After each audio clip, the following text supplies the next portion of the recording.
माझ्या प्रत्येक कमेंट बॉक्समध्ये सध्या एकच कमेंट मला दिसते की सर पेपरमध्ये टाइम मॅनेजमेंट कसं करायचं, पेपरमध्ये प्रेझेंटेशन कसं करायचं आणि पेपरमध्ये काही क्वेश्चनचे आन्सर कसे लिहायचे त्याच्याबद्दल टिप्स द्या. तर त्या सिक्रेट टिप्स, त्या इम्पॉर्टंट टिप्स आज आपण डिस्कस करणार आहोत या व्हिडिओमध्ये. सर्वात पहिल्यांदा तुम्हाला पेपर कसा येतो तो फॉर्मॅट तुम्हाला माहिती आहे. ही आपली काय आहे, आन्सर शीट आहे आणि आन्सर शीटवरती तुम्हाला हे स्वरूप पाहायला मिळतं. ठीक आहे, याच्यावरती आपण नंतर येऊया. पण सगळ्यात मोठा जो मुद्दा आहे या ठिकाणी तो आहे टाइम मॅनेजमेंटचा. वेळेचं नियोजन कसं करायचं. किती वेळेमध्ये आपला पेपर आहे? आपला 3 तासांचा पेपर आहे मराठीचा आणि याच्यामध्ये पेपर सुरू होणार ठीक 11 वाजता सकाळी. 11 वाजता पेपर सुरू झाला की हा 3 तास म्हणजे 2 वाजता, ठीक आहे, हा पेपर जो आहे तो संपणार. आता या 3 तासांचा जो आपल्याला कालावधी आहे याच्यामध्ये आपल्याला कोणकोणत्या गोष्टी सॉल्व्ह करायच्या आहेत. आपल्याला गद्य, पद्य, त्यानंतर स्थूल वाचन, त्यानंतर उपयोजित लेखन, भाषा अभ्यास, व्याकरण. याच्यामध्ये प्रत्येक गोष्टीचं एक नियोजन असावं आणि त्यामध्ये मी ज्या नियोजनाबद्दल बोलतोय जे सगळ्यात जास्त इग्नोर केलं जातं ते म्हणजे अपठित जे आपलं काही गद्य आहे, गद्याचा भाग जो आहे आपला अपठित गद्याचा भाग आणि यामध्ये पठित गद्याचा भाग. तर या गद्य सेक्शन बद्दल आपण बोलू, कारण बऱ्याच लोक काय करतात की हे अपठित वाले गद्य सोडवण्यामध्ये यांना वेळ लागतो आणि हे गद्य सोडवत असताना याच्यामध्ये वेळ लागल्यामुळं बरेचसे मार्क्स त्यांना असं वाटतं की कमी झालेत, वाचायला वेळ लागतोय. तर घाबरू नका. अशा वेळेस सरळ सरळ प्रश्न वाचा पहिल्यांदा आणि प्रश्न वाचल्यानंतर त्याचं उत्तर त्या पॅसेजमध्ये शोधायचं. जेवढं क्विकली तुम्ही पॅसेज 2-3 वेळा वाचाल किंवा 2-3 वेळा त्या पॅसेजमधून तो शब्द शोधाल ज्याची तुम्हाला गरज आहे, तुमचं त्या ठिकाणी वेळेची खूप बचत होईल.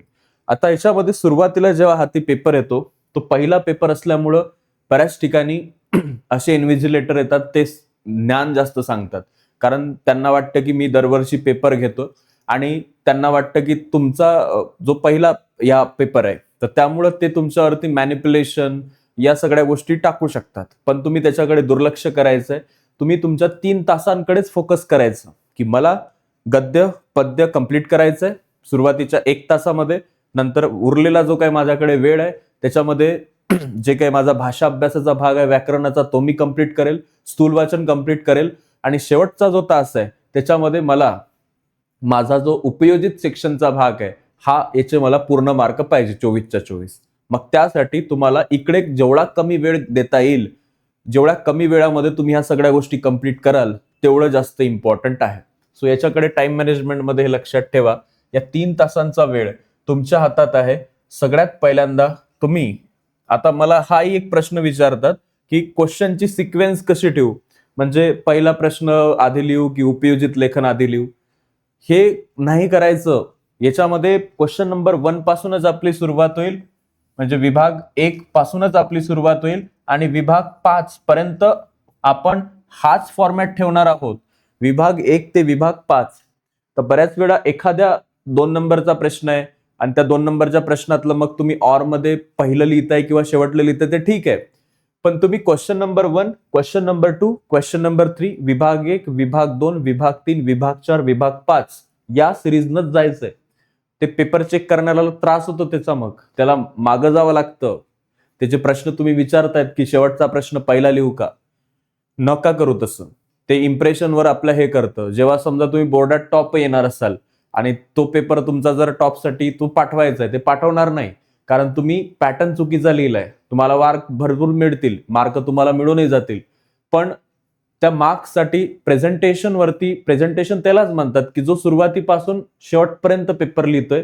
एखाद्या प्रश्नाचं उत्तर नाही आलं त्यावेळेस तर ते पान सोडून द्यायचं, पण पॅटर्न नाही सोडायचा. Question number 1, question number 2, question number 3, विभाग 1, विभाग 2, विभाग 3 असंच चालायचंय. ठीक आहे, हे लक्षात घ्या. त्यानंतर हँडरायटिंगचा प्रश्न आता विचारला जातो की सर माझं हँडरायटिंग खराब आहे, मला मार्क देतील का? माझं हँडरायटिंग एवढं सुंदर नाहीये, मला मार्क देतील का? मी तुम्हाला एवढंच सांगतो, हँडरायटिंग असं लिहा जे ओळखता आलं पाहिजे. ते सुंदर असो नसो त्याचा फरक पडत नाही. जनरली असा पेननं हँडरायटिंग, म्हणजे मला पेनही पाठवलेत लोकांनी की मी हा पेन वापरतोय तर हा चांगला पेन आहे का, मग हा पेन वापरू का मी. अरे बाबा, पेननं काही फरक पडत नाही. तुला पेन आवडतो ना, तो तो वापर आणि त्यानं पेपर लिही. बाकी तुला त्याच्यामध्ये हँडरायटिंग नुसार नाही, तर तू लिहिलेल्या उत्तरानुसार तुझं त्याच्यात प्रश्नाचं उत्तर लिहिणार आहे, कॉन्टेंट लिहिणार आहे, त्याच्यावरती मार्क जरा जास्त दिले जातील. तर उत्तर किती सुंदर असावं, उत्तर ते ओळखायला येतंय का, यावरती जास्त भर द्या. हे हँडरायटिंग आता सुधारायची वेळ नाहीये, तो वेळ गेलाय. पण आत्मविश्वास हरायचा नाही. आत्मविश्वास, आपलं जे हँडरायटिंग आता आहे ते किती सुंदर मी करू शकणार आहे, त्यावरच प्रयत्न करा. आणि सिक्रेट टिप्स काही मी तुम्हाला सांगतो, ज्या मी याच्या आधी पण पेपर प्रेझेंटेशनच्या याच्यात सांगितल्या होत्या. त्यातली जी पहिली टिप आहे, परीक्षेपूर्व तयारी अशी ठेवायची की आपण संपूर्ण सुरुवातीला तो पेपर वाचून काढायचा. जेव्हा आपल्याला ते लोक टाइमपास करतात, काही सांगत असतात, ते टाइमपासही नाही करत, जे काय सांगतात ते आपल्या कामाचं नसलं तर आपण नीट वाचून घ्यायचा पेपर आल्यानंतर हाती. कोणत्या क्रमाने प्रश्न सोडवायचे ते ठरवायचं, ते सांगितलं मी तुम्हाला. विभाग अ ते विभाग 5. सोपे, आत्मविश्वास वाढवणारे प्रश्न तुम्ही तर सोडवणारच आधी, पण ते पॅटर्न नुसारच सोडवा. घाई न करता सगळ्या गोष्टी व्यवस्थित सोडवा. ओव्हरऑल प्रेझेंटेशन जर पाहिलं तर अक्षर स्पष्ट ठेवा, एकसमान ठेवा आणि वाचायला सोपं ठेवा. असं नका म्हणजे सुंदरच अक्षर पाहिजे असं नाहीये. सुंदर लोक अक्षर असणारे त्यांना लिहिता येत नाही, त्यांना उत्तर माहिती नसतात. पण ज्यांचं अक्षर वाईट आहे किंवा थोडंफार आहे विचारायचं कसंही, त्याला सगळं लिहिता उत्तर माहिती असतात. त्यामुळे अक्षर स्पष्ट ठेवा, कसंही असो एकसमान ठेवा, वाचायला सोपं ठेवा. उत्तराचा क्रमांक नीट आणि अचूक लिहा. प्रत्येक मोठ्या उत्तरानंतर एक ओळ सोडा. हे तर तुम्हाला सांगायची गरज नाहीये. जेव्हाही तुम्ही, आता समजा हा भाग आहे, आपण त्या पेपरवरती येऊया. आपण पाहिलं होतं एक कोरपान, ठीक आहे. कोरपान कुठे गेलं, कोरपान कोरपान, एखादं कोरपान घेऊया. समजा या ठिकाणी आपण एक क्वेश्चनचं आन्सर लिहिलं. समजा आपण इथं क्वेश्चन नंबर 1 लिहिला होता, त्यातला अ विभाग लिहिला होता. तुम्ही या ठिकाणी स्केलनं एक मार्जिनही दिली होती. त्या मार्जिन नंतर हा प्रश्न इथून सुरू झाला, उत्तर लिहिलं.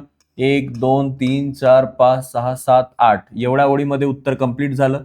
त्यानंतर इथे एक अशी लाईन, आणि बरेच लोक काय करतात, त्याच्या सोबतीला अजून एक लाईन काढतात. ठीक आहे, म्हणजे अजून एक लाईन अशी काढतात. चांगलं वाटतं ते, असं काही वाईट नाही आहे. तर ते असंही तुम्ही करू शकता. त्यानं एकावर एक अशी लाईन लिहितात. त्यानंतर मग एक ओळ सोडून त्यानंतर दुसरा प्रश्न त्यांचा सुरू होतो. क्वेश्चन नंबर 2 मधलं काहीतरी ब वगैरे, मग ते लिहायला सुरुवात करतात. लिहत जातात लिहत जातात लिहत जातात. मग हाही प्रश्न सोडला म्हणजे संपला लिहून की तिथे एक लाईन करतात. आणि काही लोक ह्या लाईन सोबत लाईन करतात जी ऑलरेडी आहे तिच्यासोबत, म्हणजे त्यांना 2 लाईन करायची गरज पडत नाही. 2 लाईन करताना काय जातो, टाइम वेस्ट होतो. एक लाईन केली बस आहे, पुरे. त्यानंतर बरेच ते पेपरवाले सांगतील की याच्या जे उरलेला भाग आहे पानाचा त्याच्यावर अशी लाईन मारा. आपण स्वतः लाईन नाही मारायची जोपर्यंत तो सांगत नाही तोपर्यंत. बाकी इथं तुम्हाला तुमच्या अक्षरामध्ये, अंकामध्ये 3 4 5 6 7 8 9 10 असं काय तुमचा जो रोल नंबर आहे तो अक्षरामध्ये, तुमची सही इथं करायची. सही नंतर या ठिकाणी तो इन्व्हिजिलेटर त्याची सही करेल, याला टच नाही करायचा. या ठिकाणी तुम्हाला होलोक्राफ्ट स्टिकर दिलं जाईल काळ्या रंगाचं, ते चिपकवायचं आहे.